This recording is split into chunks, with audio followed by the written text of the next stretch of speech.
What is going on, guys? Welcome back to another video. Today we're going to be talking about my latest poor financial decision, the DJI RS2, and talking a little bit about my film rig and plans for 2021. So let's get into it.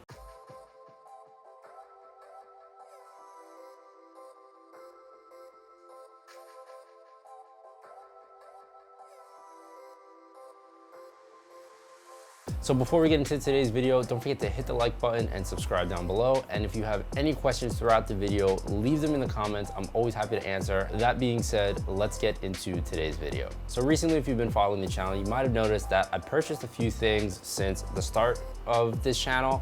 I spoke about new things like my new Blackmagic camera. I spoke about my DJI Rs2, my new drone. And today we're talking about my new gimbal, which is the DJI RS2. Now, it might seem like I have a lot of money, but I actually don't, and I've really been saving up for upgrades like this. And I already had a drone, I already had other cameras. I have a Sony a7 III, which is what I'm filming on now. I have a Sony a6300. I have a gimbal as well. I have the DJI Rs2, but I have a lot of plans this year. There are a lot of videos that I want to work on and a lot of project ideas that I have. And I felt like it was time to upgrade a lot of these things, not only to challenge myself as a creator and learn new tools, but to have the tools to create better content that I'm trying to create. Now, this current purchase, the DJI RS2, is one of my most recent upgrades. You haven't seen it on this channel before because I haven't posted it. This is the most recent thing I got. I got it maybe about a week or two ago from prior to filming this video. And the main reason I bought it was for this bad boy right here. Now, this is my Blackmagic camera. It's the Blackmagic Pocket Cinema 4K. If you want to see my video talking about why I purchased this camera, it'll be listed down below or at the end of this video. I mentioned in that video that I wasn't planning to use this for any of my car shoots because it's manual focus. Wanted to see if I could get it to balance on the gimbal, which successfully I actually managed to do for the first time today. But I feel like if I'm going to be using the gimbal, I'll probably end up using it with one of my Sony cameras just because of the autofocus on them. This camera doesn't come with autofocus, so it would kind of be a pain for me right now trying to figure out how to focus while using this camera without having to purchase a follow focus or something like that. And I was shopping around and I was looking and I wanted to rig out my Rs2 to work with this and make it a camera that I can use on the gimbal and I can get the same kind of shots that I do on my a7 III or my a6300 with this camera. I started shopping around and I was looking at a certain follow focus and I was looking at all these things, and you know, the price just almost came out to about the same price of the gimbal. It was maybe only $100 or $200 off, which is like, for that, I may as well just upgrade to this. Now, I'm not gonna tell you what I paid for it, but it was some kind of deal they had going on that weekend. So it really was close in the price to get all the things I wanted for this. This gimbal had it all. So some of the reasons why I actually wound up buying this was because I needed something with a follow focus and I needed something that I would be able to put my monitor on when I'm filming, because the Blackmagic 4K doesn't come with an articulating screen. The only one that does come with it is the Blackmagic 6K Pro, which was dropped recently. But because I have the 4K, I don't have the articulating screen. So if I'm getting into a low angle, it's pretty hard to see what it is that I'm doing. And again, because it's a manual focus camera, I constantly have to worry about, is my camera in focus? And it's one of those things where you really just need to see what it is that you're doing. So I was looking into different types of rigs, and I have a couple of things for my Rs2. Like I have the dual handle grip, which actually, funny enough, fits on this. So I'll probably end up using it with this setup. And when I went to the store, this is pretty much the same setup that was there. And I brought my camera with me. I brought all the accessories that I wanted on the camera with me to see how it would work. I also brought my gimbal with me to try and set everything up and see what I wanted to buy. So when I was in the store, I was testing out the RS2. I was able to put my monitor on this little handle because there's a little thread on it. I don't know the thread pitch, I always forget. To mount it to, I can actually screw it onto this and then run the HDMI cable right to my Blackmagic camera. So that was really useful. And if I'm trying to get low, all I really need to do is pick my camera up, go into briefcase mode, And then my monitor is gonna be right here. I'm actually using my monitor to film this video right now, so that's why there's no monitor here. But I put my monitor on here and I'm able to see everything, not only when it's at a low angle, but when I bring it back upright. It was pretty convenient, and the handle also comes with something else that's very useful to me.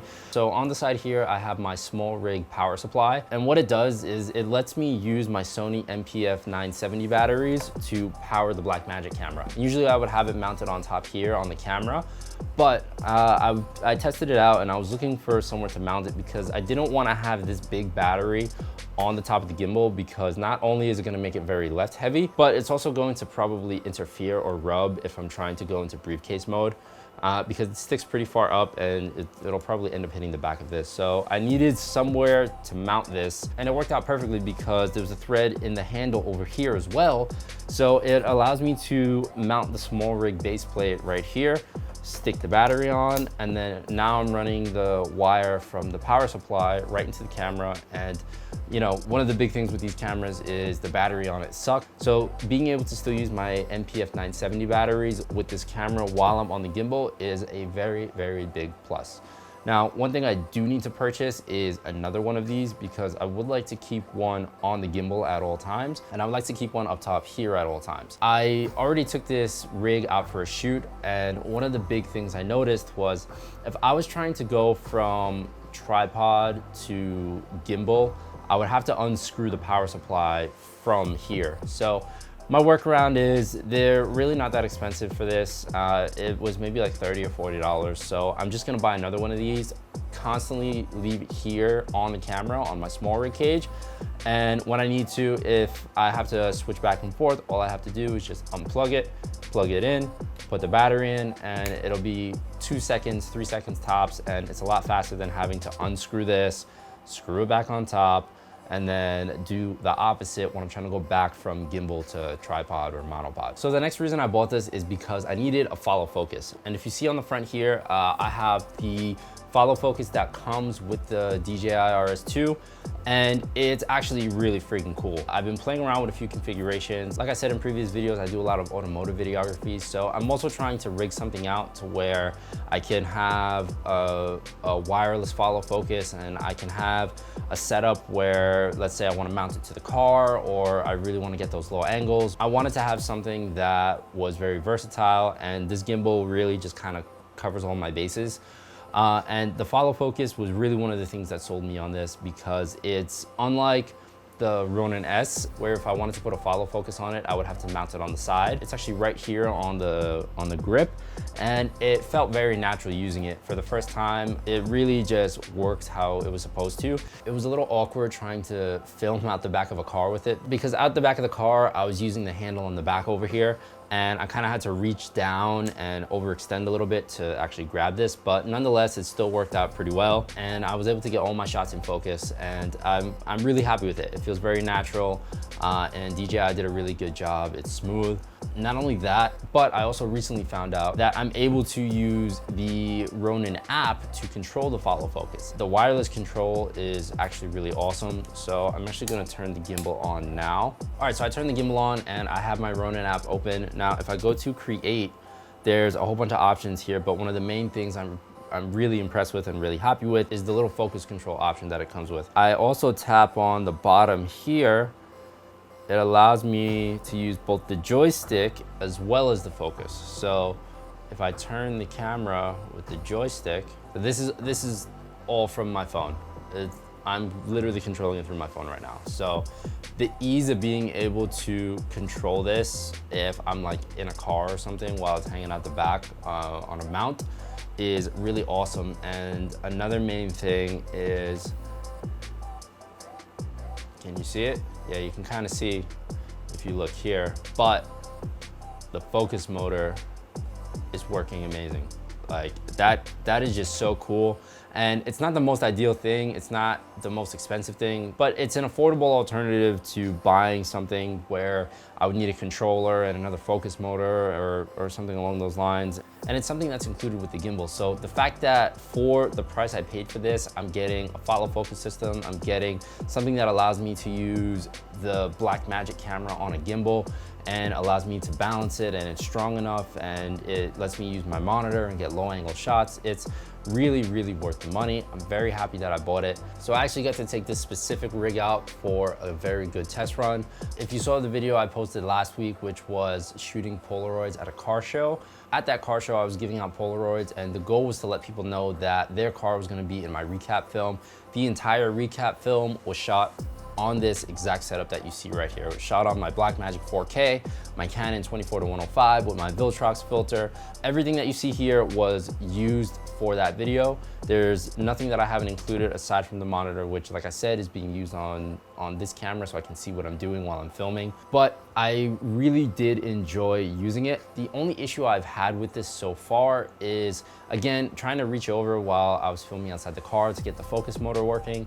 And if I go into briefcase mode, I noticed some of my footage started to get a little shaky, but I think it was just because I was starting to get tired, and trying to hold it straight really was just a little bit of a pain. So I definitely need to go back to the gym and make sure that my arms are capable of holding this in briefcase mode, especially because this camera does get a little bit heavy, seeing as I have a Blackmagic, and then I have the zoom lens on it, and then I have the battery plate on it. All of that adds weight. I even have counterweights on this to make sure that it balances. So it gets a little heavy. A little bit of warp stabilizer helped fix that issue. The main purpose of this video was to talk about the gimbal, but talking a little bit about the Blackmagic camera, I actually did shoot 4K at 24 and 60 frames per second throughout the day. I'm planning to do an update video talking about my experience with the Blackmagic 4K. So if you want to hear more about how that event went and some behind the scenes stuff and know how it's going with this camera, make sure that you're subscribed, because I am planning to do that. It's on the list of things to do. I just wanted to get a little bit more experience, not only filming, but editing the footage that comes out of this camera. I'm actually really looking forward to using this setup.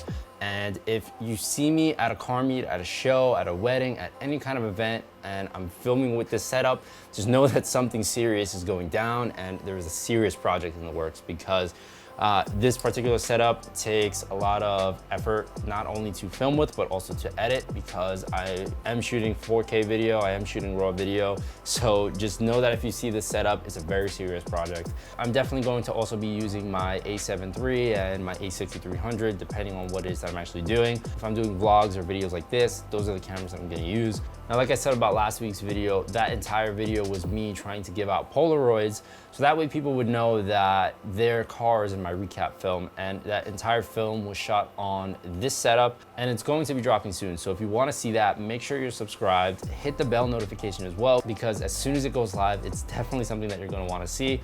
I've been working, it's been maybe about 2 weeks now, and I'm very close to being done with the video, and how it's looking so far, I'm actually very happy with it. I do plan on doing a breakdown video of that, and you're definitely going to want to stay tuned for that, because I have a lot to talk about, not on the gimbal, because that's what this video was, but more so about the Blackmagic camera and a little bit of an update review on how it's been going since I purchased it, since I shot the first video that I filmed on this camera.